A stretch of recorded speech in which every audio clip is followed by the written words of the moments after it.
Eu sou Inês Estampa, sou servidora do Arquivo Nacional, trabalho na coordenação do Memórias Reveladas, que é o centro de referência das lutas políticas no Brasil,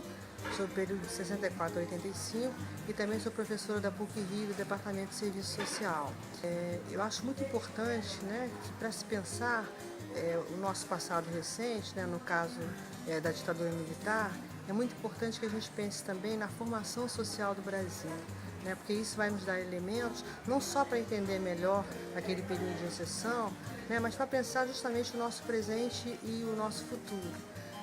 São questões que o país, né, viveu no período da ditadura,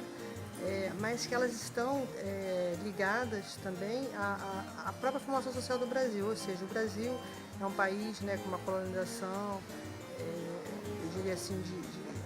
essa dependência, essa condição de país periférico, que alguns chamam assim que a nossa formação do modo de produção capitalista aqui no Brasil é retardatário, enfim. Seja qual for a denominação, é muito importante que a gente esteja ciente, né, de que a nossa formação social, ela realmente se deu como país de periferia, né, em relação ao centro dos países mais desenvolvidos, e que isso teve um impacto muito forte, né, para a questão do golpe de 64, para a ditadura militar no país, e continua tendo impacto para as questões que a gente vive, né, atualmente, né, e que a desigualdade social, né, que é parte disso, ela é um fator, assim, eu diria, determinante, né, para essas questões todas, né, e para entendermos por que somos como somos e por que estamos nessa situação. Então, estudar, refletir sobre essa formação social, né, e quando eu falo em formação social, eu estou pensando certamente nos aspectos econômicos, políticos e sociais, não dá para desvincular isso, né? Então é muito importante, né, que os alunos, que os cidadãos, enfim, que os pesquisadores, eles estejam atentos a esses aspectos para que a gente não olhe, né, para determinado fenômeno, né, para determinado aspecto da realidade, sem levar em consideração isso. Então, nesse sentido, a gente